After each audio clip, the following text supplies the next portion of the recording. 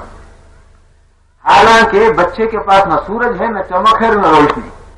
سورج کے اندر میں یہ دسترت ہے کہ وہ جو ہے خود روشن رہے, البتہ اس کے اندر اتنی صلاحیت ہوتی ہے کہ اس روشنی کو اپنے میں لے کر چھلکا سکے, بشرطے کے سیکل ہو.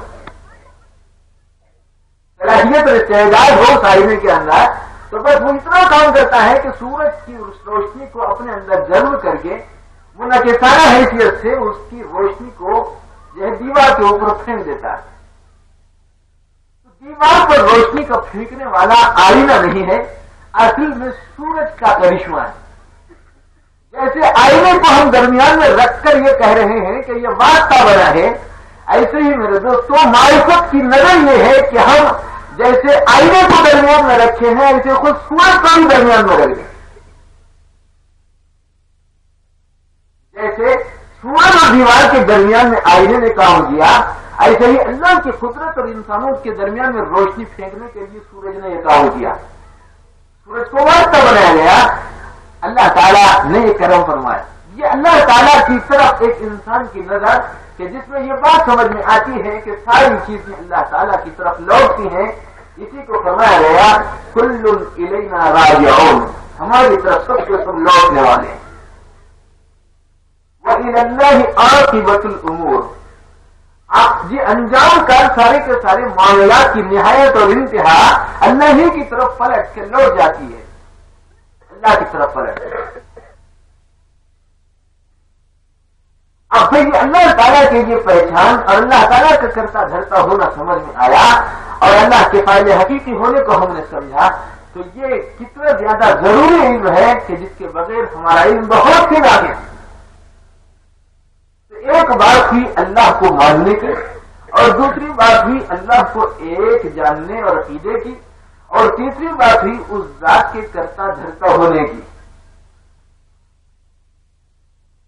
اب اس اللہ جو سب کچھ کرتا دھرتا ہے اس ذات کو چھوڑ کر ہم کسی دوسرے سے وابستگی رکھیں, نفع اور ضرر کے لحاظ سے کیسی بیجا بات ہو جائے گی, غلط بات ہوگی نا. ہم یہ کہہ رہے ہیں کہ سارے مسئلے اللہ کے ہاتھ میں اور سارے کے سارے کام کرنے والے اللہ پاک ہیں. تو پھر یہ کیسی بات ہوئی کہ وہ اللہ جو سب کچھ کرتا دھرتا ہے اس کو چھوڑ کر ہم دوسری طرف پلٹے؟ ایک بزرگ نے بڑی اچھی مثال دی، ارشاد فرمایا کہ بھائی دیکھو اللہ ہی کی طرف ہمارے سارے معاملات میں لوٹنے کی سیدھی سادی سی مثال ہے، آپ حضرات نے سنی بھی ہوگی۔ دکانیں ہوتی ہیں بہت سی، لیکن بعض دکانیں ایسی ہوتی ہیں کہ جس کے اندر سارے سامان ملتے ہیں، سوئی سے لے کر جنریٹر تک یا بڑی سی بڑی چیزیں طاقت اور قوت کی اور تمام چیزیں وہاں مل جائے۔ ہر چھوٹی بڑی چیز اس دکان کے اندر میسر آ جاتی ہے جو عام طور پر انسانی ضرورتوں کے لیے ہوتی ہے۔ تو آپ یہ بولیے کہ ان ضرورتوں کو پورا کرنے یا ان چیزوں کے لینے کے لیے آپ اس دکان پر جاتے ہیں جہاں سب ملتا ہے، یا آپ 10 دکانیں پھر کر آپ جو ہے پریشان ہوتے ہیں؟ یہاں ایک دکان میں ایک چیز لے لی، دوسری دکان میں دوسری، تیسری دکان میں تیسری، یہ تو آپ اس صورت میں کرتے ہیں جب ایک دکان میں وہ دوسری چیز نہ ملے۔ ایسی صورت میں ہوتا ہے نا، فلاں دکان میں چونکہ کوئی چیز نہیں ہے لہذا دوسری دکان، وہاں نہیں ملا لہذا تیسری دکان، اور تیسری میں نہیں ملا لہذا چوتھی دکان کو تلاش کر کے چیز لے لیتے ہیں۔ اور اگر ایک ہی دکان میں ساری چیزیں میسر آ جائیں تو پھر ایسی صورت میں یہ بتائیے کہ دوسری دکانوں کو ٹٹولنے ڈھونڈنے کی ضرورت کیا ہے؟ اس مثال کو دیکھ کر بزرگان دین فرماتے ہیں کہ اللہ کے غیبی خزانوں میں وہ کون سی چیز ہے جو نہیں ہے کہ اللہ کو چھوڑ کر ہم کسی دوسری طرف پلٹیں ہیں؟ اللہ کے خزانوں میں کیا نہیں ہے؟ رزق ان کے پاس، اولاد ان کے پاس، عزت کے خزانے ان کے پاس، ذلت کے خزانے ان کے پاس، رفعت کے خزانے ان کے پاس، شان شوکت کے خزانے ان کے پاس ہے نا، اور عطا و منع کے خزانے ان کے پاس، مثبت اور منفی خزانے ان کے پاس، سارے خزانے اس پروردگار عالم کے پاس موجود ہیں۔ تو بس اس کی طرف پلٹنا ہے۔ اسی لیے اللہ سے اپنا رابطہ استوار رکھنا اور اللہ تعالیٰ کی رضا جوئی کے لیے جستجو کرتے رہنا چاہیے۔ اس موقع پر جو اہم بات سمجھنے کی وہ یہ ہے کہ اب وہ اللہ ہم سے کیسے راضی ہوتے ہیں، وہ اللہ ہم سے کیسے راضی رہتے ہیں۔ اللہ کی رضا جوئی کے لیے ایک کام کرنا ہے، اور اس کام کو پورا کرنے کے بعد خود ہماری زندگی بھی کامیاب ہو جاتی ہے اور کامیاب ہو جاتی ہے۔ بڑے سادہ انداز میں بزرگان دین ارشاد فرماتے ہیں کہ دیکھیے بھائی کچھ چیزیں ہیں پسند ہم کو اور کچھ چیزیں پسندیدہ ہے اللہ کو۔ کچھ چیزیں ہم پسند کرتے ہیں اور کچھ چیزیں اللہ تعالیٰ پسند کرتے ہیں۔ ہم لوگ کیا پسند کرتے ہیں؟ اچھا کھانا، اچھے کپڑے، اچھا مکان، اچھی بیوی، اچھے بچے، اطمینان اور سکون کی فضا ہے نا، اچھی چیزیں ہم طلبگار، اچھی چیزوں کے طلبگار۔ جیسے ہم کچھ چاہتے ہیں ایسے اللہ تعالیٰ بھی کچھ چاہتے ہیں۔ اللہ کیا چاہتے ہیں؟ اللہ یہ چاہتے ہیں کہ اللہ کو پسند ہے ایمان والا، قرآن والا، حدیث والا اور شریعت والا، طریقت والا، معرفت اور اللہ کی پہچان والا۔ اللہ تعالیٰ پسند کرتے ہیں ذکر کرنے والا، تلاوت کا کرنے والا، دعاؤں کا کرنے والا، فکر کا کرنے والا۔ اللہ تعالیٰ کو یہ لوگ بڑے پسند ہیں۔ ہم کو جو چیزیں پسند ہیں وہ بھی آپ نے سن لی، اور اللہ کو جو پسند ہے وہ بھی آپ جانتے ہیں۔ اللہ تعالیٰ کو پسند یہ ہے کہ میرا بندہ علم والا، عمل والا ہو جائے۔ تو اللہ تعالیٰ کی جو پسند ہے وہ ذمے میں ہے ہمارے، اور ہم کو جو چیزیں پسند ہے وہ ذمے میں ہے اللہ کے۔ یہ ہے اصل میں دستور۔ ہر بات یہ ہے کہ ہم کو جو چیزیں پسند ہیں وہ ہم کو ملیں گی، لیکن اللہ کو جو پسند ہے وہ ہم کو پورا کرنا ہے۔ وہ اللہ پاک یہ کہتے ہیں کہ اے میرے بندے تو میری چاہت پورا کر دے، میں تیری خواہش پورا کروں گا۔ یہ ترتیب۔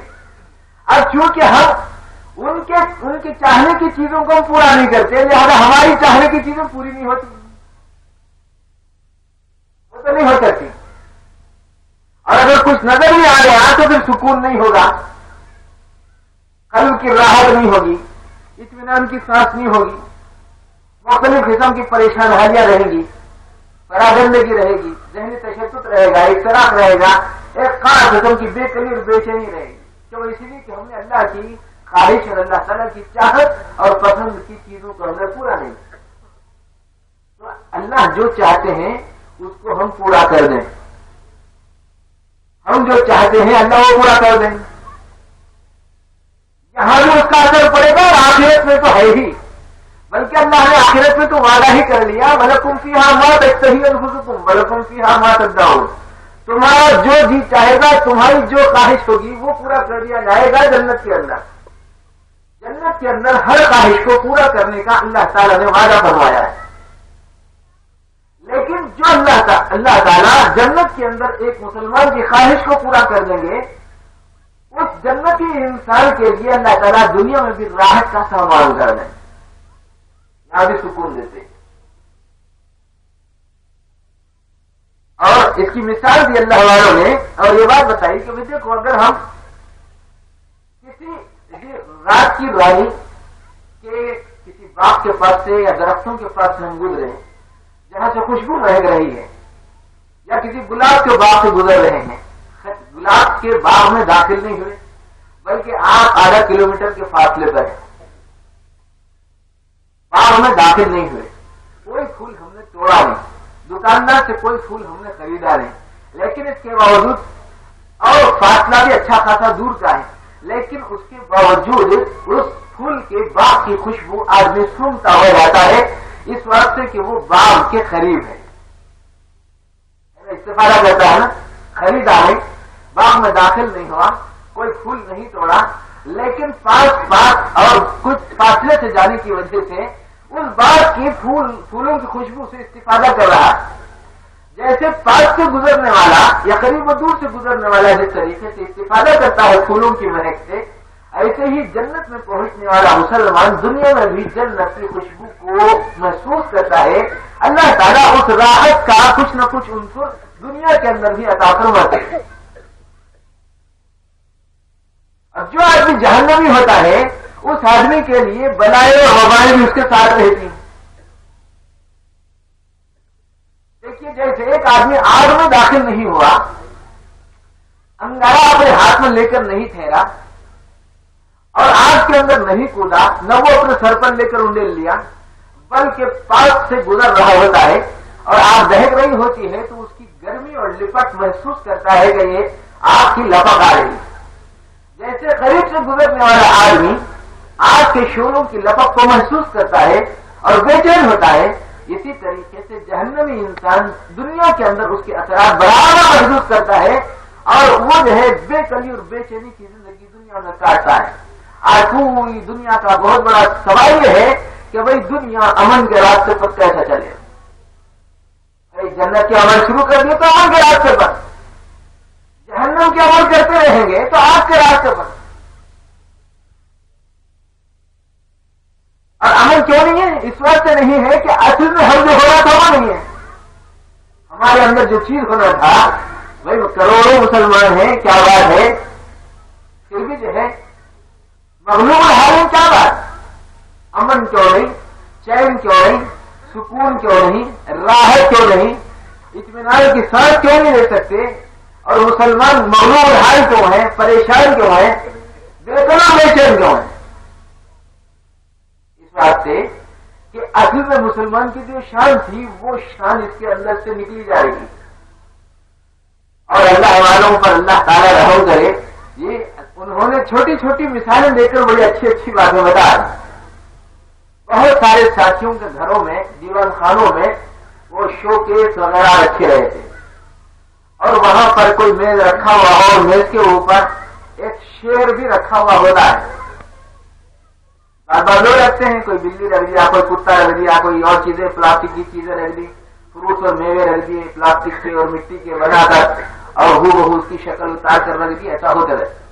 تو مثال کے طور پر ایک شیر ہے موجود، اس کی مونچھیں بھی موجود ہیں، اس کے بدن پہ کے بال بھی موجود ہیں، اس کے جسم کے پٹے بھی موجود ہیں، اس کو دم بھی موجود ہے، اس کے پیر بھی ہیں، اور پوری شان کے ساتھ کھڑا ہوا ہے یہ، اور ڈیسک کے اوپر ٹھہرا ہوا، آنکھیں بھی کھلی ہوئی ہیں، زبان بھی لال ہے، اور ایسا معلوم ہو رہا ہے کہ جیسے اب چیر پھاڑ کھانے والا ہے، لیکن اس کے پیٹ میں بھوسا بھرا ہوا ہے، اندر کیا ہے؟ بھوسا۔ اگر آپ اپنے بیٹے کو یہ بات کہیں کہ بیٹے بیٹے کیا تیرے اندر اتنی ہمت ہے کہ یہ شیر سے لڑ سکے؟ تو بچہ کہے گا کہ ابا لڑنا ہو رہا ہے، اس کو تو چنیا کر دیتا ہوں۔ میاں اتنی ہمت کیوں ہوئی؟ اتنی ہمت اس واسطے ہوئی کہ اندر گھسا ہے۔ اگر سچ مچ کا شیر رہے تو کیا پھر بھی ہمت کرے گا بچہ؟ بچہ تو بچہ، اچھے سے اچھا، حالت بگڑ کو ہو جائے گی، ٹھہرنے کا ارادہ نہیں رہے گا، پھر ٹکنا نہیں اور بگڑا نہیں اگر اصلی روپ میں آ گیا۔ بھائی شیر کا ہاتھ بھی توڑ رہا ہے، شیر کا پاؤں بھی توڑ رہا ہے، شیر کی دم بھی کاٹ رہا ہے، شیر کی گردن بھی کاٹ رہا ہے، شیر کو پیٹ میں بھی اٹھایا لے کے بھی بھاگ رہا ہے۔ بولے کیوں؟ اس لیے کہ اندر سے شیر نہیں ہے۔ اسی لیے میرے دوستوں آج مسلمان کی شان، جی مسلمان کیوں آگے بڑھا ہے؟ اس لیے کہ اندر سے اس کی اسلامی شان مدھم بڑھ گئی ہے۔ ایسا ہے جیسے بھوسا ہوتا ہے، بھوسا،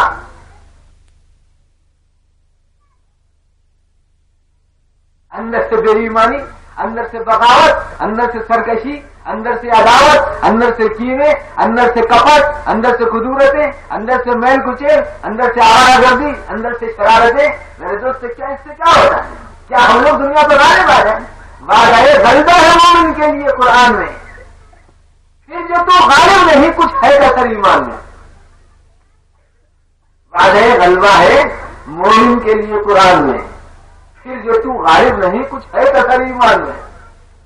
ارشاد فرمایا پروردگار عالم وانتم الاعلون ان کنتم مؤمنین، تم ہی سرور میں رہو گے اگر تم صاحب ایمان کی جان اندر شان رکھے کوئی آج نہیں، پھر اس کے بعد غالب نہ رہے، کوئی مانا نہیں۔ اللہ تعالیٰ جی ان مسلمانوں کو برابر غلبہ عطا فرمائیں گے، اور آج کے مسلمان کو اللہ ضرور عزت دے سکتے ہیں، دیتے ہیں۔ اللہ تعالیٰ کا یہ دستور ہے کہ جو صاحب ایمان ہوتا ہے اللہ تعالیٰ اس کو رفعت اور بلندی عطا فرماتے ہیں، بشرطے کہ ایمان موجود ہو یا ایمان کے راستے پر پڑ جائے۔ کوئی سانپ موجود ہے جی مگر مرا ہوا تھا، بہت بڑا ہے، 10 بارش کا ہے جی، پٹے دار ہے، پھل بھی موجود ہے، اور جو ہے بس دیکھنے میں بھی ڈراؤنی ہے۔ آپ بچے سے پوچھیں کہ بیٹے دیکھو کیا تم ایسا کرو، یہ سانپ کو کیا تم اٹھا کے دور گھوڑ پر پھینک سکتے ہو؟ بولے ہاں ضرور پھینک دیں گے۔ اب کبھی چھڑی لے کر اس کی دم کو ہلائے گا، کبھی اس کی منڈی پلٹائے گا، کبھی اس کو یہاں سے وہاں تک گھسیٹ کے لے کے جائے گا، کبھی ادھر کھینچا کبھی ادھر کھینچا، بچوں کے لیے ایک تماشا۔ بولے کیوں بھائی ایسا کیوں ہوا؟ بولے تو سانپ کے اندر سے جان نکل گئی، اس لیے بچوں کا کھلونا ہو گیا۔ اور اگر سچ مچ کا جاندار نال سانپ سامنے آ گیا تو کیا اس کے بعد بھی کوئی بچہ ہے جو یہ کہے کہ کھلونے کی طرح کھلوں گا؟ پہلے بھاگتا، بھاگ کے بولتا مل صاحب نال آیا، مل صاحب کہیں جاتا، ایسا مول صاحب بھی ادھر نہیں بھاگتے، لاٹھی کی طرف بھاگتے۔ کیوں؟ اس لیے کہ اس میں جال ہے، جال ہے، چونکہ سانپ میں جال ہے، لہذا بچہ بھی دور ہٹتا ہے اور استاد بھی دور ہٹ جاتا ہے۔ اگر ہمارے اندر سچ مچ جان موجود ہو پھر کوئی معنی ہی نہیں ہے کہ جی ہمارا خوف یا ہمارا روب اور دبدبا یا ہماری شان و شوکت یا ہماری حشمت لوگوں کے اوپر طاری نہ ہو، کوئی معنی نہیں۔ اللہ پاک کا وعدہ ہے وانتم الاعلون ان کنتم مؤمنین کا، مگر افسوس یہ ہے کہ آج ہماری مثال ایسی ہو گئی جیسے کوئی عطار عطر کی شیشی بیچ رہا ہو مگر اوپر لیبل لگا ہوا ہے یہ جنت الفردوس ہے اور اندر جو ہے گوبر، شیشی ہے بہترین، کنگورے دار ہے، کارک ہے، شاندار ہے، 3 انچ کی ہے، 5 انچ کی ہے، بڑا جی اور شاندار ہے، عطر دان کی شکل میں ہے اور عجیب و غریب ہے، خوب سے خوبصورت ہے، خوب کریم ہے، اچھی سے اچھی ہے۔ لیکن جب عطر والے صاحب کوئی ہو تو خفا نہ ہو، جب عطر کا کار ہٹایا گیا اندر جھانکے تو اس میں گوبر کی بدبو آنے لگی، تو بولیے کہ اگر واقعی ایسا ہوا، اوپر لیبل ہے جنت الفردوس، اندر ہے گوبر، کاٹ نکال کے دیکھا، اس کے بعد پھر اس اتار کو بلا دے گھر کے پاس، بولے اگر پھر نظر آیا تو تیری شامت نہیں. کیوں؟ اس لیے کہ لیول ایک ہے، اندر کچھ ہے. ایسے ہی اگر آج کا مسلمان اگر ظاہر کے اعتبار سے اپنا جی نام رکھتا ہو، لیکن اگر اندر سے وہ بے ایمانی کے جذبات رکھتا ہو تو اللہ کے پاس اس کی کوئی اوقات نہیں ہے. جیسے ہم اس گوبر کی شیشی کو اٹھا کر پھینک دیتے ہیں، ایسے ہی اللہ پاک بھی آج کے انسانوں کو اٹھا کر پھینک دیں گے، اس واسطے کہ اللہ تعالیٰ کو کوئی ضرورت نہیں ہے ایسی شیشیوں کی جن کے اندر گوبر بھرا ہوا ہے. ہم شاندار بن جانا ہے، اور یہ شاندار بننے کے لیے جاندار بننا ہے. جاندار بننے کے لیے قرآن مجید کی آیت پڑھی گئی ہے. کیا ہے قرآن مجید کی آیت؟ الذین آمنوا ولم یلبسوا ایمانہم بظلم، جو لوگ ایمان لائے اور اس کے ساتھ انہوں نے ظلم کی آمیزش نہیں کی اور زیادتی نہیں کی تو ان لوگوں کے لیے امن ہے. امن کن کے لیے؟ یہ قرآن کا اصول ہے، قرآن کی آیت ہے، قرآن کا اصول ہے. آپ دیکھ سکتے ہیں، پوچھ سکتے ہیں کہ ارشاد فرمایا اللہ تعالیٰ نے کہ جو لوگ ایمان لائے اور انہوں نے اپنے ایمان کے ساتھ ظلم کی آمیزش نہیں کی. ظلم کی آمیزش نہیں کی کہ کیا مطلب؟ یعنی انہوں نے جی شرک کو جگہ نہیں دی.